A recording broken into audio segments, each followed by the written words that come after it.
Hello. Today we're trying out the Farmhouse Slang. This is it's touted itself as a real beer. It says it right there. Drink a real beer. So this is a real beer. It's Galaxy Dry Hopped. Um, hmm. So batch 3, November 2017. So it's still pretty young. Let's open it up and see what it tastes like. And must note, yeah, there's a lot of sediments at the bottom. Maybe I should have topped it off, but anyways. Ooh, really pale. Let's get an aggressive pour here. Nicely done. Wow, I'm impressed. Yeah. I mean, but supposedly you're supposed to not have so much head, and then the last third you go heavy. Okay. So, oh, that was too much. I was about to party foul, y'all. That's what I thought was going to happen on the first one. I was about to say how impressed I was when that happened. So I kind of pre-tasted it there. Yeah, that's okay. Off just a little bit, what did you taste? Well, I just tasted the head of it, so I am tasting a little bit of bitterness to begin with. And I can tell there are some fruity notes, but I can't tell what they are from the little bit I got. Oh, man. It smells... From the head, I mean, it is like really light, clear, like just sparkly. You can see the light bounce off the bubbles quite heavily. It's ascending fairly slowly. Man, I like the smell of it. Yeah. It's got like some citrus notes. Citrus. I was smelling like almost like some ragweed, like this herby, almost musty smell. Yep. But the citrus, like overpowers it. I see a lot of carbonation. Mm-hmm. Yeah. Real hazy. Mm-hmm. Light golden. You can't see through it, but it's nice. Yeah. Cheers. Cheers.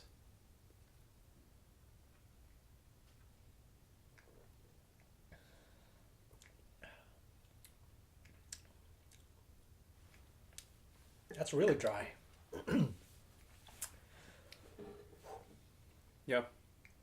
I think... Yeah, I taste some of the fruity citrus notes, like first off, and then immediately I taste the more hoppy, bitter flavor that you would expect from an IPA. Mm-hmm. But yeah, the citrus taste I feel like is really short-lived, and then immediately after you get that hoppy flavor. But I think I enjoy this one. Yeah. Boy, those sediments, they sort of pool at the bottom. Yeah. You tip it and it all descends to the corner. But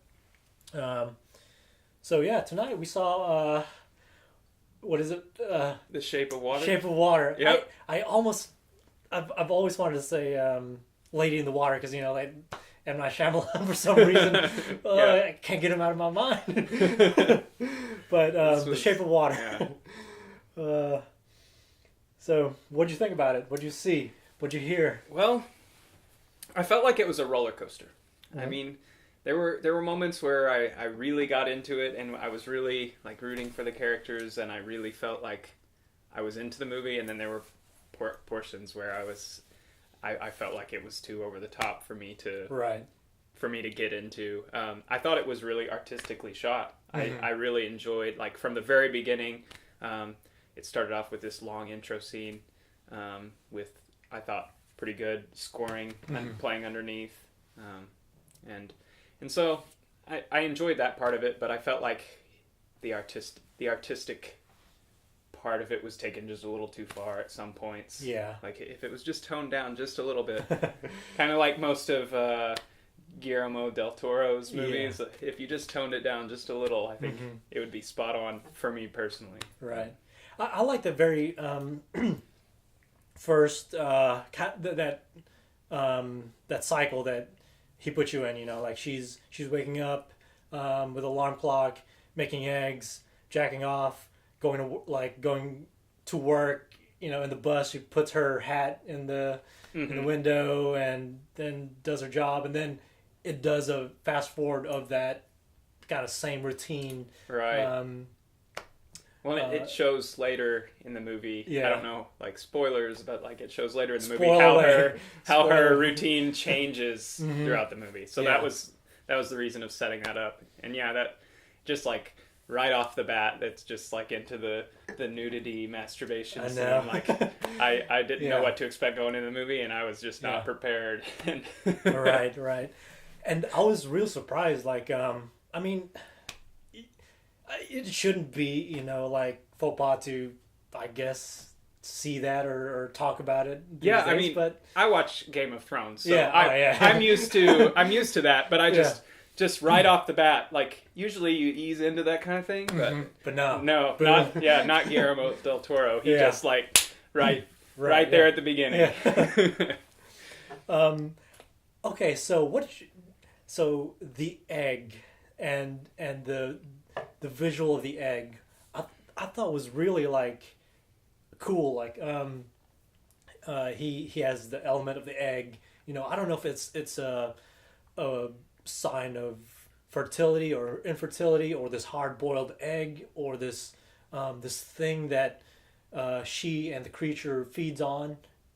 Also, like eventually the cat, but besides that, you know, this egg element is like sort of prominent throughout the movie. And you know, like the egg symbolizes, you know, like life and hatching and like growing, or the beginning of it, and like throwing that in several scenes in the movie, like got me to thinking, okay, so what is he trying to say? You know, what does that symbolize in the movie? Yeah, I didn't think about the egg being like a symbolic thing, but I can definitely see, like it was in there so much. It's definitely intentional. Yeah. So. Yeah. Ooh, man, this is like it really sticks to your you know, like your lips, your mouth, your tongue. Yeah. What do you think overall of this one? Do you like it? I'm actually really liking it. It's dry. It's actually sort of, it's got a sweet aftertaste. Oh man, yeah. Yeah, I think I like this one as well. I almost wanted to qualify it as I like it for an IPA, but honestly, I think I just like it, like for what it is. Yeah. It sort of has a hint of banana to me, besides citrus. It's like it's fruity, but not overly citrusy or overly dry. Yeah, overly hoppy. You know, it's not as hoppy as I would expect for an IPA. It's the hops are definitely there. It's definitely bitter, but not overly hoppy. So at the end, so at the very beginning when it opens with the narration, I guess it ended up being the older man. I can't remember his name. What's his name? Our internet friends. I don't think they ever. Yeah, I don't think they said it very much because the main character interacting with him didn't speak. So yeah, that's true. Yeah. Yeah, but then the narration at the end, kind of like closing remarks, made me wonder if, because you know it was kind of set up like he was telling this tale to someone, and he says you may not believe this, and so I would kind of wonder if it was supposed to be more of a folklore type story. Oh yeah. And maybe it didn't really happen. It's just this story that's being passed down or something. Yeah. Who knows? Who knows?